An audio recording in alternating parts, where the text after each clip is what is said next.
What's up? What's up? What's up? What's up? What's up? What's up? What's up, y'all? I didn't really do nothing today because I worked really hard at work last night. Like, really had to do some physical labor, so I was sweating and everything. So I did not go to the gym or do anything today.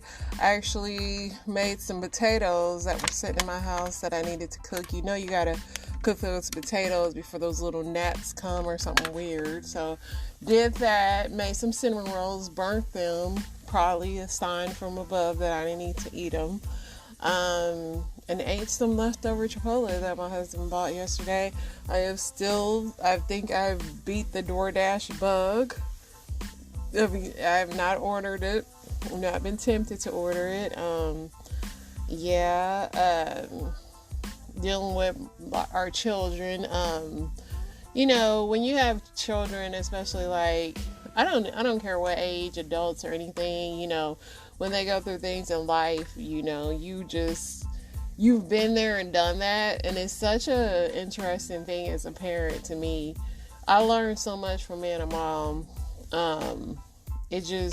The stuff that I told my children not to trip off of, I still trip off of, but I would never tell them that. But I tell them, like, don't worry about this, don't worry about that, because when life changes, especially when it has something to do with, like, your job or something like that, I don't want my sons to get too down on themselves about stuff. And I know I do the exact same thing, but as a parent, it's so interesting how you tell everybody else not to do stuff and then you do it.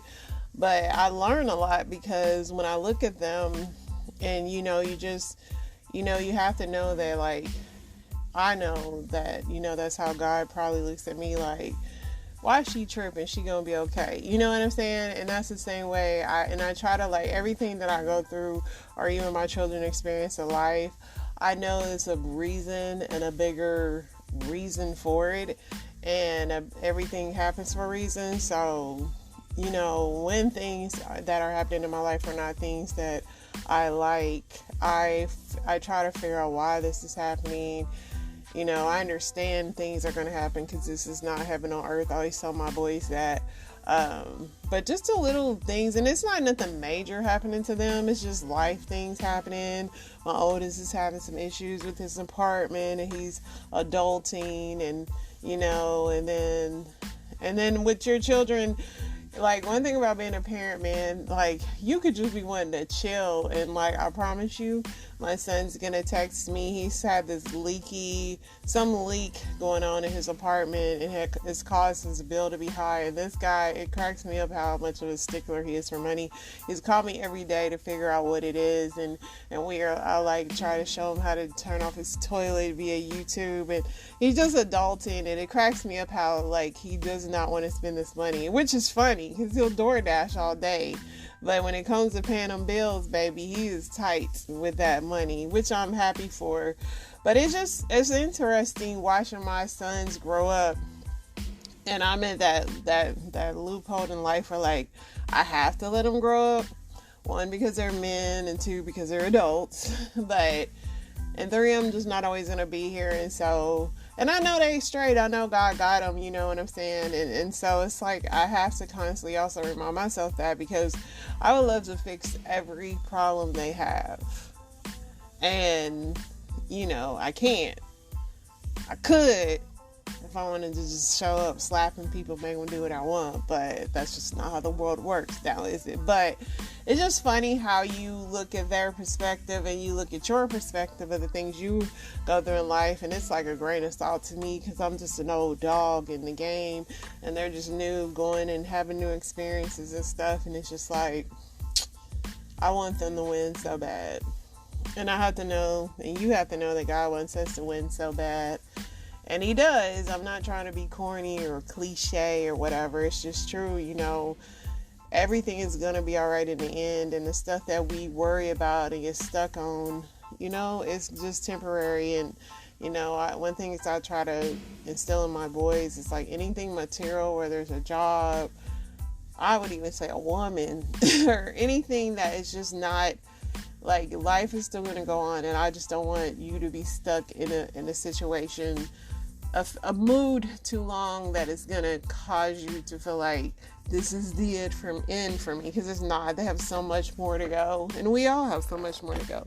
Even me, even though I say I'm old, I still have so much life to live and stuff. So just remember that today, whatever you're going through, and just remember that, like, you know, as much as you can fix everybody else's problems, always remember yourself too. Always take care of yourself too. And, you know, like I said, being a parent is a selfless job, man, because you can just be having your day and then your kids come and call you with some mess, and it's like, man, I just wanted to chill. I didn't want to give advice today, but here I am. So hopefully this helps you, or helps anybody out there that is just dealing with a little annoying, agitating situation, where there be somebody on your job or something just bothering you. Just know that, like, God got you. He's not gonna let nothing happen to you, and whatever you're going through, you build for it. You build for it. And if you don't feel like you are, it's people around you that'll remind you that you are. And so hopefully I'm reminding you all out there, and, you know, I know that God is reminding me, just like I remind my boys, that it's gonna be all right. You know what I'm saying? And so, yeah, I had to say, you know what I'm saying, because I'm spitting game right now. You feel me?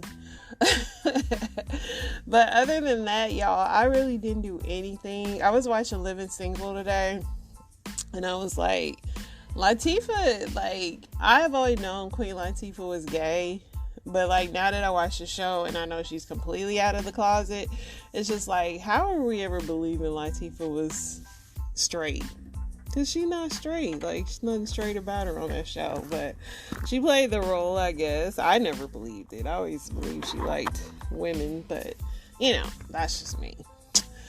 But yeah, I did that. And I literally just chilled for the most part and just contemplated life and just how funny it is, and how, you know, sometimes we get stuck on trivial things that we shouldn't get stuck on. And, you know, we do that. But let's get into this news. I glanced at the news a little bit today, but it wasn't anything too exciting going on. Let me see. So the Canadian Auto Workers Union reached their labor deal with Ford, averting a strike. So how come Canada can do it and the US still can't?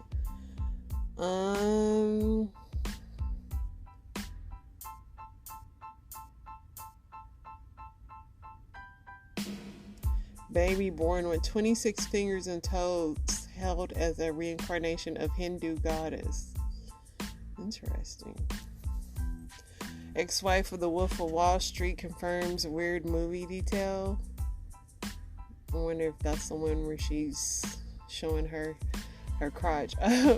So there's this rapper called Sexy Red, and she has a song called Pound Town, and I always sing it sometimes because it's funny and it's really stupid, but it's some of the lyrics, and I'm quoting this loosely, was, "My coochie is pink and my booty hole is brown."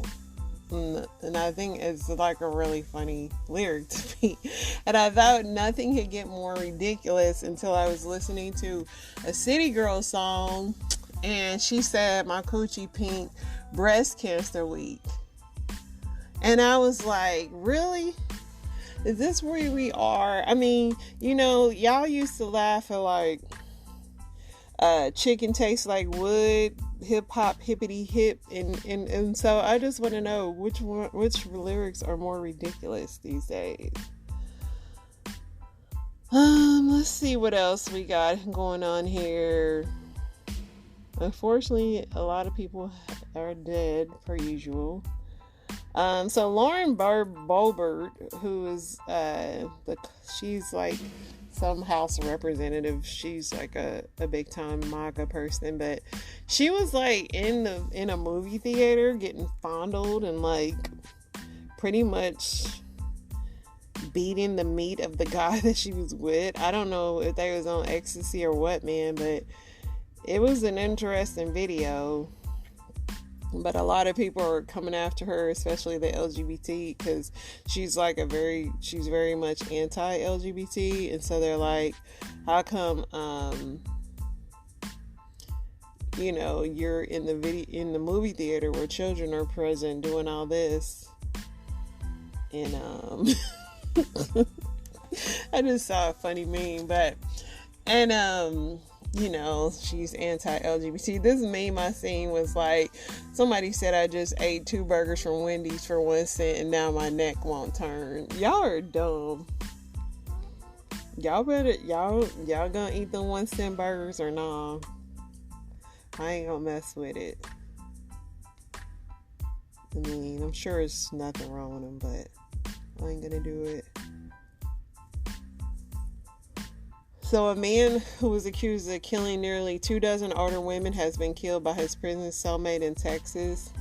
I wonder, not that, it's RIP to him, but I just wonder what was the straw that finally made him get killed. So Steve Urkel's little cast had like a reunion the other day. And I don't know, maybe Steve has been like averting them because they had like a whole thing about him and the mom on there not getting along. But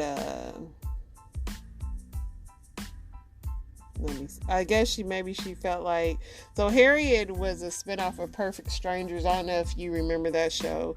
And so she was supposed to be the star of the show, and Steve came along and kind of stole her thunder.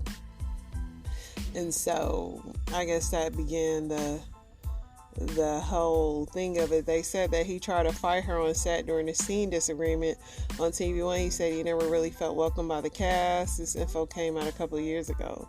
Wow, so they really, he was a star of the show. He went from the nerdy kid to, but let's listen. You're wonderful. Sorry you're not here. Miss you. I would say, you know what, baby, I still love you. We as we grow, we learn, we change, you know what I'm saying? And we get a little more accepting of life and everything and all. And I would like to say, if you were here, I could hug you. I would. Because I don't hold anything, and I don't want you to hold anything either. I still love you. I still see you as a little boy that you were 12 years old when you came to this show. I'm still the same child. So Steve really ain't effing with them, huh? They say, and that's why I be hating about TV, when you find out in real life they didn't get along.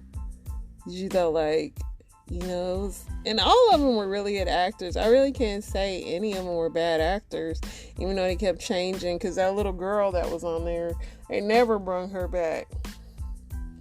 But Snoop Dogg reveals he smokes about 11 blunts a day. Interesting. Not shocking. I would think it would be more. If you were to ask me how many blunts a day does Snoop, I would give you a straight 20 of them. Had to be.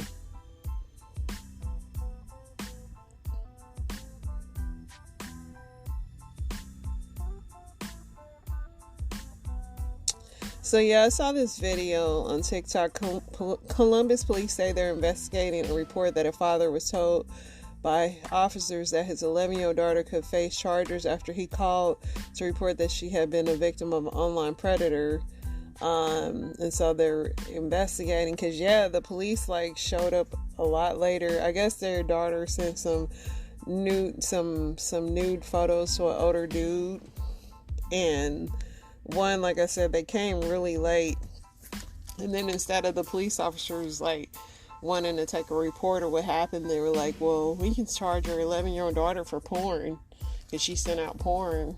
It was just, they kind of they showed up late, and then they were kind of laughing about something. So they just really had a callous attitude, and so the dad pretty much told them to take a hike.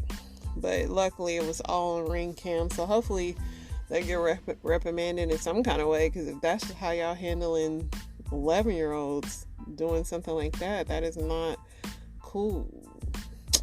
Wastewater data suggests that the recent uptick in COVID cases may have peaked, at least in some areas, but experts warn that people should still protect themselves. So, I don't know, maybe they're thinking, I don't know, 1 minute y'all saying COVID's back with the vengeance, now y'all saying it's peaked. Which one is it, bro?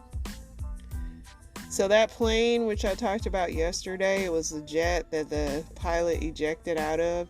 The jet was like missing for 24 hours. They couldn't find it. And although it's a stealth plane, there's like no way they couldn't find it for 24 hours. And they found like remnants of it 2 hours away. My thing is, if it still flew for 2 hours, why did the pilot eject out of it? Very strange.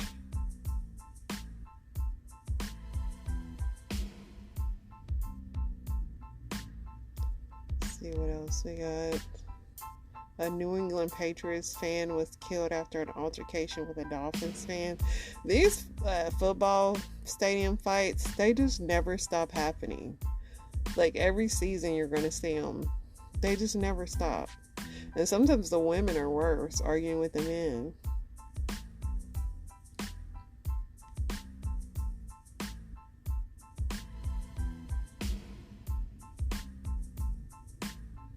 See what else we got.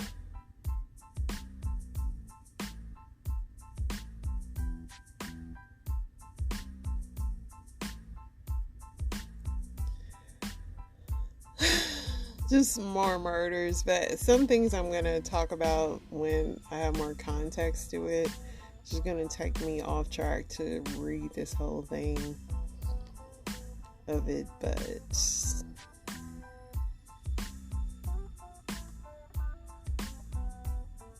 yeah. Let's see what else we got here. See what's trending.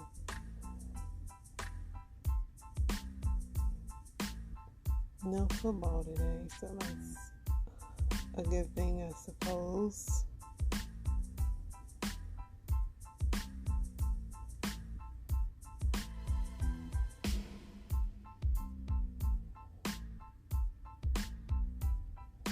Wow, a Maryland grandmother gets a 4-year prison sentence after her 9-year-old grandson accidentally shoots and kills a teenager.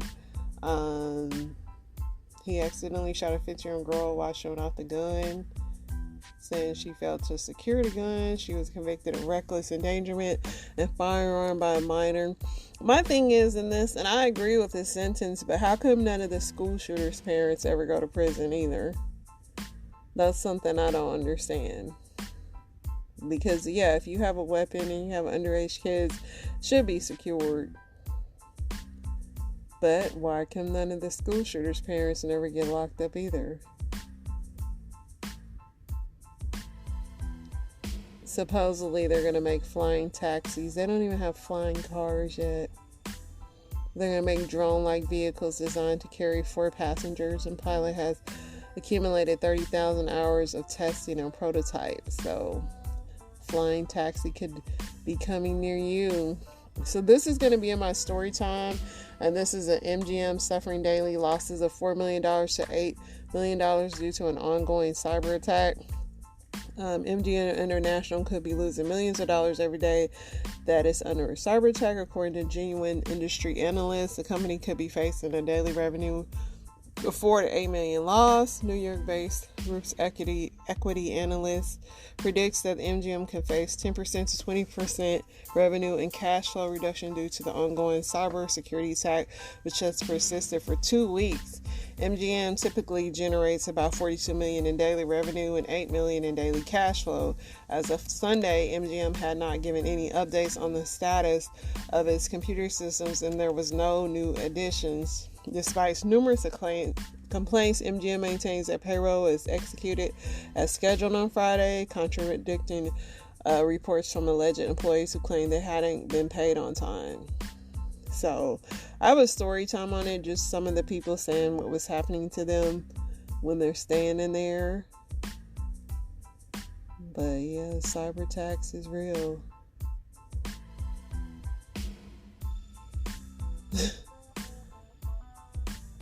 Let's see what else we got here. I'm going to go ahead and get into our Reddits.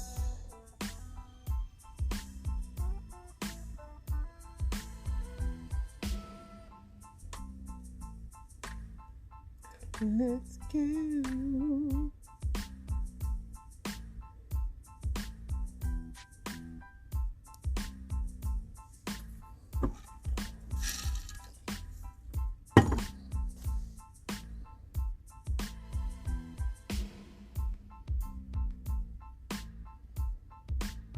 What instantly ages someone? I would think smoking, worrying, gossiping, night shifts in the emergency department, back pain, yes, hip pain too, having a spouse that contributes nothing to your relationship and allows your family to slip further and further into debt without caring, and you're only going to be a couple of bills away from bankruptcy. Dang. Grief. Wow. Kind of depressing. Let's see here. People who have stayed in a relationship after their partner cheated. How was it like after? What are y'all saying here? This is interesting to me. It was super short-lived because of the hardcore projecting. Because she cheated, she assumed that I was going to cheat with all my women's friends. She became super controlling and didn't want me to have women friends. I ended up leaving because my friendships were more important than a broken relationship. Well, dang, why'd you stay in the first place? I truly believed I would rise from it and forgive him and get over it and come out of it stronger. It was never the same. I lost that trust and I couldn't get it back.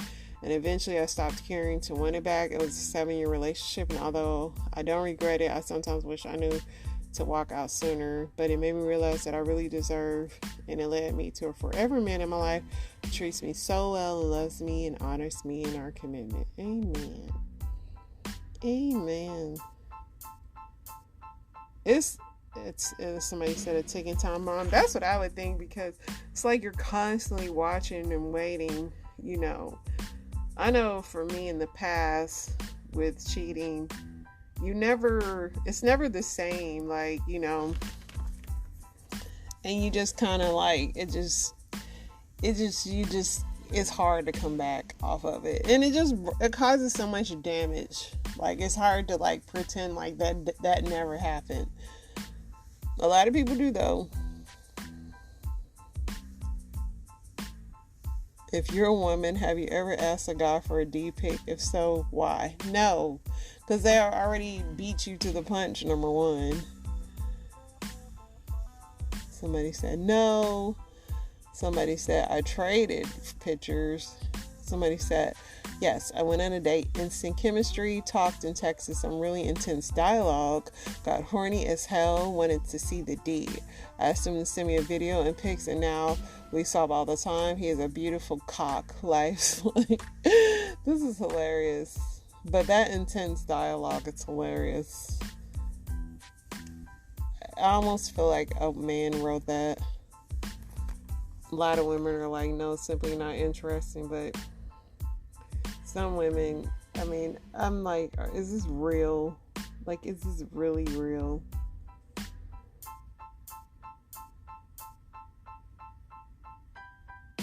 How different are men while dating that have sisters versus not sisters? Somebody said, how would any of us know? Presumably all of us fall in one or the other group. I don't know. I never dated a man. Yeah, that's kind of a confusing question.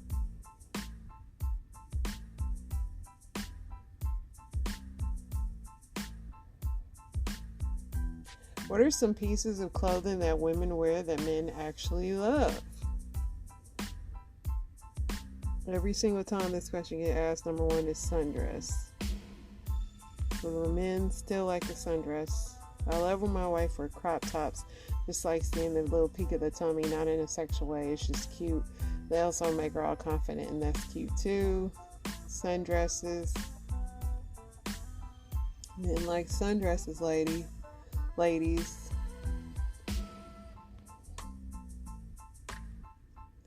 So many sundresses. Glasses and jeans. Winter clothes.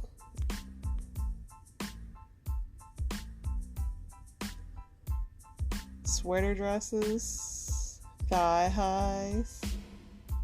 Pencil skirts. Interesting. Okay. So there you have it.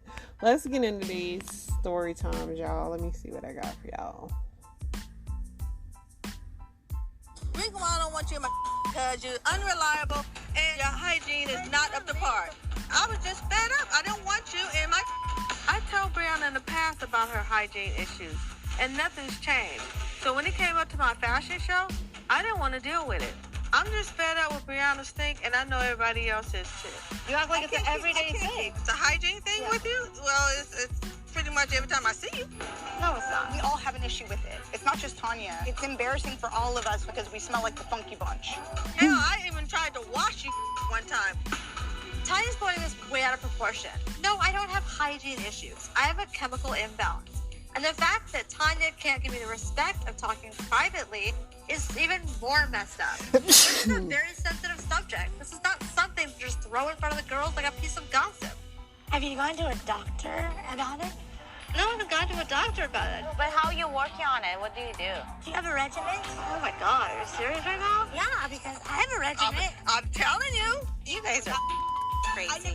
You guys have always attacked her, But and you know wrong what? is wrong. I'm sick of it. Okay, but you go to bat for her, and you going off on me when we went to work out is just like threw me for a loop because it wasn't even your battle to fight. Yeah, but I feel like as a friend, I'm gonna still call you out on your bull. I know the girls have told me to mind my own business and let Brianna fight her own battles, but come on, they're just being a bunch of mean girls. You did something wrong. Look, flat out, I can't change the title of my book. It's already out there. My book is going to come out eventually. It's going to have the word fierce in it. I don't want you to go, oh, you copied Tara. That's what I'm pissed off about. If I was Brianna, I'd be pissed off, too. Because she's a all the time. She wears these goddamn Glad. shirts. I don't give a about the word fierce. That's the sad part, is you really don't give a I don't All you care is about yourself, and you don't care about hurting others. You know, That's why I'm upset with you. That's why I'm I don't care about upset with hurting you. a woman that's That's hurt not me. right. So you did it on purpose? Shut up. Don't talk. I'm Don't tell asking. me not to Okay, don't whisper. Don't do that thing that you're doing. I'm just saying. I like how Christy is actually like twisting the situation to get on the Brianna's good side again. I know it's really That's what real good friends does. again. It's like, no matter how much They're friends. Brianna's pushing you away, pushing friends away, No, but I you're right see back, Jasmine right, wants right, nothing to do right, with right, I wants see nothing to do with Jasmine really protecting her all the time. You can't talk about loyalty and then someone's loyalty. You can't do that. I have no loyalty to Brianna. Are you kidding Exactly. me? This woman tried to take my manager, but yet you can take whatever this chihuahua wants to tell you and bark back at me like some big pit bull. What did you want me to defend you for? You're a big girl. You can stand up for You're saying she's yourself. a little girl. She can't stand up for herself. Well, you have these girls to help you out all the time. I'm asking you as a friend to actually have my back. She said tons of negative about you. She wanted you out of her life at one point. No, I do not want you out of my life. Girl, you wanted everyone out of your life. If they don't like Matt, you don't want them No, in if your they life. on me and if they underestimate me and they keep attacking me, that's what I want out of my life. Maybe you need to find different friends. Is hitting the fan and landing right on Brianna. Tani is bitching at her about hygiene issues. Terry is screaming about the fierce word, and Jasmine is trying to defend Brianna, although I asked her to stay out of this. Brianna is at the center of all these problems, and she needs to learn how to fight her own battle, or this war will never end. It's okay for you guys to fight together, but I can't fight with her. But why do you bring something to her attention if you know it's going to be a problem? She would be living her happy life. Oh my gosh, she knows about it, and I do agree that you shouldn't be able to get away with She wouldn't even something like notice that. that. So you think I'm stupid? If this was going to be your book, I would have protected myself. Because people can use the word fierce, obviously, in their People title. do use. But Thank you for that. But what I'm Thank you, saying- Brianna. but what I'm Thank saying you is, for finally it's just sharing some funny light. that if I ever People do use the Hey, word Mama, fierce. if I It's say- a word. say fierce, It's a be word. fierce, always Give me fierce. a break. That's what I use all the time. Bitch, listen to me. You're not fierce, boo.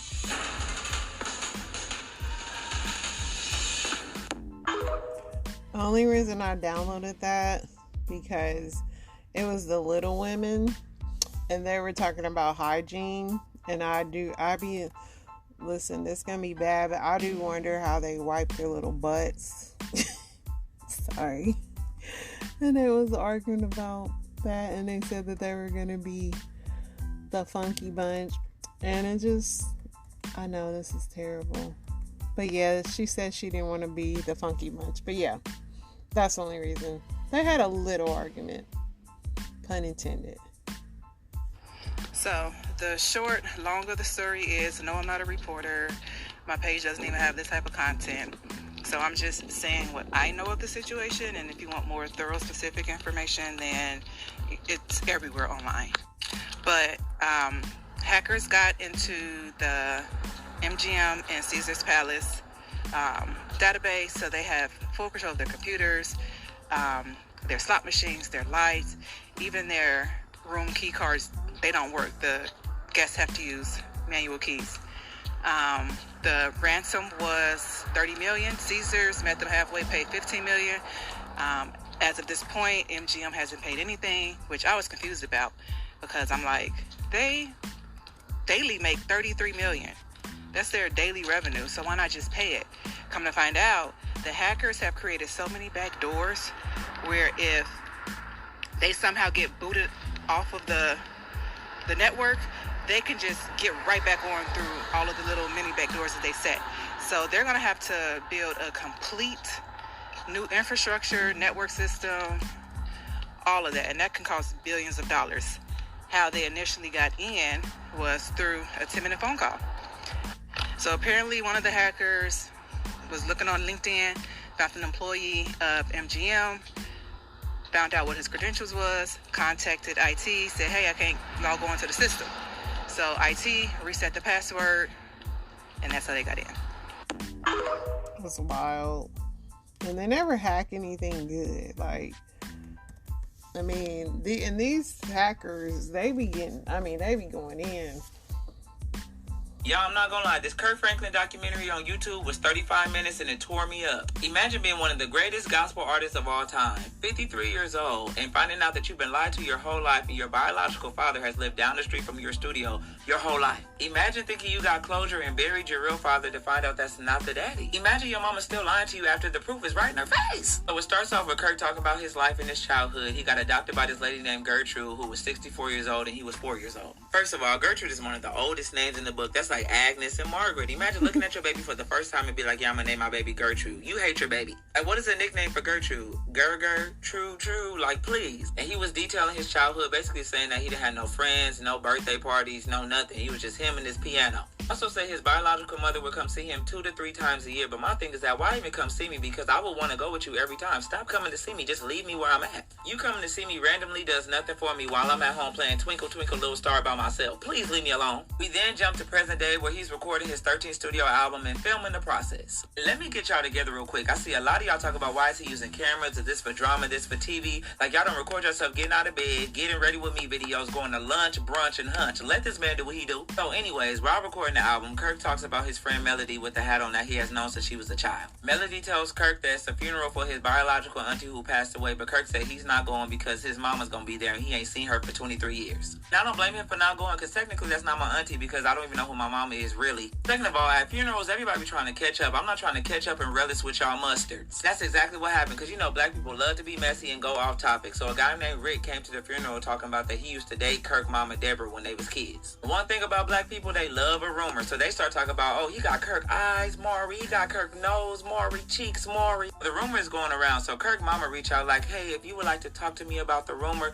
oh, now you want to talk because your name is running through these streets and avenues and boulevards. The voicemail ends, but you know I would never lie to you. Liar, liar, pants on fire. Swiper, no swiping. My question though is how did the conversation with Rick even come up with him dating Deborah? Like, did he go up and say remarks and say that, or how did they even come up? Because why would you just randomly come say that at a funeral? Rick then takes a DNA test, gives it to Melody, and tells her to give it to Kirk and tell him he can do whatever he wants with the DNA test. Kirk said that in his past, a lot of men have came up and said, oh yeah, I'm your father, and it wasn't even that. But he said that this was just a real coincidence. It's too close to home, so let me do it myself. So he went and got one too. The results come back, and it's a 99.9999999% probable paternity that is his father. This is crazy because Dwight Allen is supposed to be Kirk's father. Because of the mama lying, Kirk thought he already buried his father. He flew to Texas when he found out he had cancer and went to the funeral, got closure, all of that. This scene was really hard to watch. Imagine you buried your father and your father is still alive in your community. Still, with all this chaos going on, he still decided to go to the studio that was already booked with his singers and told them what was going on. He also recorded this song, Somebody's Son. The one thing about Kirk Franklin, that pen always worked. He said, I would give up every trophy that I won to be somebody's son. And the church kid in me was like, you're God's son, you're God's son. A few days later, he sets up a meeting to go see his biological father and show him the results for the first time. He showed the man the results and he just started crying, boohoo crying, because he had no idea that this was his son. He didn't even know he had a son. Make the mama even more trifling. Kirk didn't even know how to properly hug this man. This whole scene was really sad. Kirk then goes to meet with his mama on the same day because he said he needs to get everybody's story on the same day so nobody can talk to nobody and flip stories around. He called his mama's sister Sandra, but she is rude. Let me tell you something. Sandra would have got cussed out. I'm 53 years old. Who are you talking to? I'm a grown man. Even when he got to the house, she was like, get your ass out the car. Like, girl, who are you talking to? And then you talk about my name is Aunt Sandra, but you ain't call me Nephew Kirk. So why does it matter? Sandra is a piece of work, okay? She would have got this work, okay? Kirk didn't go inside until his mama got there. He said he was not going in that house without her, and I wouldn't do it either. Kirk shows Deborah the results, and she talk about that's not true. On my mother's grave, that's not the truth. Girl, it's a 99.999% just like hand sanitizer. You ain't that 1%, baby. That's the father. But what really irritated me was that you refused to take a DNA test, but you saying this one not true. Everybody's taking DNA and you sitting on your ASS. Then the second test still say that he the father. Girl, come on. Sitting in this meeting lying, Kirk is literally crying out to you, talk about he just really needs this for closure for himself. He's been hurt since a child and you still lying. And I really appreciate Rick in this moment because he was just like, at your own pace, I'm open, my house is open, whatever you need. Like, that's what he needs right now. Not nobody lying to him who been lying his whole life. Even your crazy sister who's supposed to be on your side talk about look at the DNA test. Like, girl, why are you still lying? Everybody looking at you like you crazy. Mama storms out upset because Kirk said he don't want nothing to do with her until she stopped lying. Like, girl, you have your son back when you stopped lying. I wouldn't mess with you either. Kirk then meets up with Carrie-Ann trying to reconcile with him about their relationship because you know it's not always been good. This was the scene that really had me in tears because it's like hurt people really hurt people. Kirk been hurt, so of course he hurt Carrie-Ann. Kirk apologizing, Carrie-Ann understanding, them hugging because they both needed the hug. This was really good. Because if y'all noticed, Carrie-Ann came in there on BS. He was ready to turn up on Kirk. Like, what do you want to talk about? Like, we haven't talked in 2 years. Like, stop playing with me. So to see it turn the way that it did, because I thought this was going to go a whole different way, I was really happy. So the documentary ends with him working towards a better relationship with his dad, with Carrie-Ann and him still not talking to his lying mama. All I gotta say is you your daddy's son. I would have been at that funeral like, yeah, that's his daddy for sure. Lastly, my final thoughts is older people, stop trying to hide your past because the only thing you're doing is hurting everybody who was made in the process. I have both of my parents in my life and this still blessed me. So if you have not seen it, go to YouTube right now and go watch it. It's really worth it. Kirk Franklin was dropping gems this whole movie. He is a walking lyric. My favorite one that he said was, who am I well because I only know myself broken. Ooh, that's a word. And his new album drops October 6th called Father's Day, and I know it's about to be fire, so I can't wait. Dang, Kirk really went through it, y'all. And I think that his family probably would have wanted to say it, but it's just he's famous. If he was not famous, I don't think they would have told him all the tea, but it's because he's famous that they were kind of like, to me, apprehensive about telling him what's what. But yeah, that's Kirk's life, guys. Kirk went through it. But hopefully he got some closure. Now he'll make another song about it. Imagine me being me, trusting you totally. Let's see what we got next.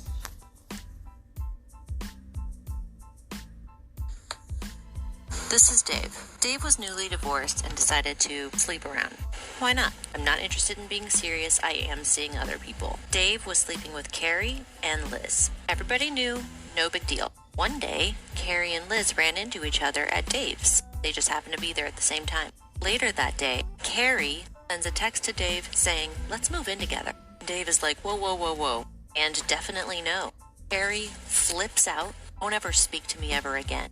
Dave is like, no problem. From that moment on and for the next 3 years, Carrie starts to stalk Dave and Liz. Hundreds of emails, thousands of text messages. It even brings these two together. He's sitting around Dave's place, and they would both get text messages from Carrie. See what you're wearing right now. Stuff like that. Dave changed his number a bunch of times, but it didn't help. One day, Liz calls Dave and says, Carrie has burned down my place. My place is burned to the ground. I almost died, and all my pets died in the fire. Dave is like, I'm so sorry, we've got to do something, let's get the police involved. Meanwhile, Carrie's family loses contact with her. She's bipolar, and they assume she's off her meds. Misses a wedding, she misses her son's graduation, and she misses her father's funeral.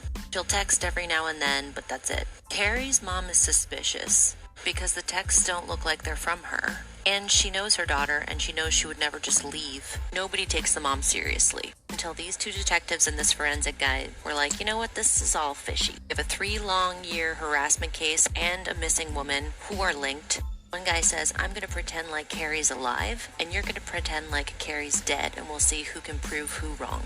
They come to the conclusion that they can't prove that she's alive. And they actually start to suspect Liz because of the whole love triangle, but they couldn't prove anything. Until one day, Liz comes to the station where they are. And these guys are like, okay, play it cool. Liz has a new theory. It's not Carrie after all. I think it's one of Dave's old ex-girlfriends, the mother of Dave's kids. Also, Dave had a gun and now it's missing. Okay, good theory. Thanks for letting us know about the gun. Can we have your phone so that we can get all the information off about the text messages? And she's like, sure. Meanwhile, the detectives tell Dave, we need your cooperation because we think maybe your girlfriend is making shit up. Dave's like, no. Soon after, Liz calls 911 from the lake. Somebody shot her. Who shot you, ma'am? It was Dave's old girlfriend. She's crazy, I told you. The detectives are not buying it because of everything they've been able to piece together forensically from her phone. Why does Liz have pictures of Carrie's car? Why does she have 30 fake email accounts? Detectives are like, you know what, let's recheck Carrie's car. And that's when they find blood. It's starting to add up, I guess. She did leave a tablet here once at my place, and in the tablet there was an SD card. Even though all the images had been deleted, they were still able to restore them, and one of the images was of Carrie's dead body. Even before that night at Dave's, Liz had already been stalking Carrie. After the night they had run into each other, Liz killed Carrie, then spent 3 years sending 15,000 emails and up to 50,000 text messages, posing as Carrie. Using it to get closer to Dave, she burned down her own house, killed her own pets, and shot herself in the leg. Detective says she must have been working 40 hours a week to accomplish it all. That is a wild story, y'all. A very, very wild story. What's up, everybody? All right, you guys. So we know that former NFL player Sergio Brown is still missing. And we know that sadly his mother was found dead in a creek behind her home. So overnight, there has been a few updates in the Sergio Brown disappearance. So yesterday we discussed that police did classify Murder Brown's death as a homicide. We now know that she did die from multiple injuries resulting in trauma. So that's what led to police classifying this as a homicide investigation.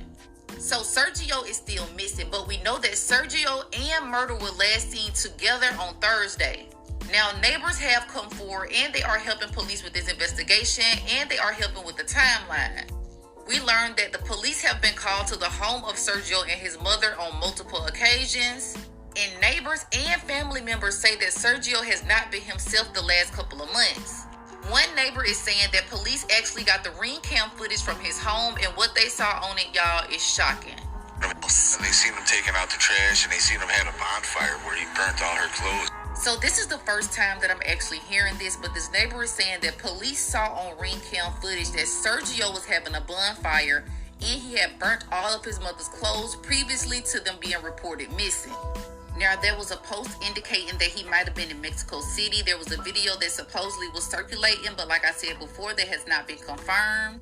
And as of right now, we have no idea what Sergio is. The family does not have no idea where he is. They are still advocating on Facebook, trying to get him to just come home.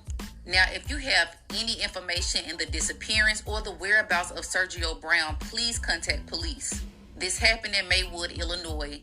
But like I said before, allegedly there was a video in Mexico City. So y'all just be on the lookout for Sergio. I'm going to keep you guys updated on everything that comes out with this case. But as of right now, comment below and let me know your thoughts. My prayers go out to the family of Murder Brown. Let's get her some justice. Yeah, he definitely did it, y'all. That's just allegedly, but I'm sticking to it. Now, Tyler Perry is, I got some exclusive information. So I just spoke to some people that did a spoof movie about him, okay? And it's based on someone that he did wrong. I ain't gonna tell you the logistics of it because they still gotta market the movie and stuff, but it will be marketed on our platform. It's based on a true story. It involves everybody that he stepped on and lied to and stole from to get to where he is. He's been out filming documentaries and answering questions from the viewers because he knows that this spoof is coming, and it's going to highlight a lot of his, I want to say, shark business practices that he's used in the past to get to where he is. This is something that you've always done because you believe in cutting corners and, f***ing over people. That's why you're the only one in Hollywood right now that's able to work. Because ain't none of them that work with you in the union. And you own the right, so you could continue to write and do everything. But I'm like, Tyler, you need to stop.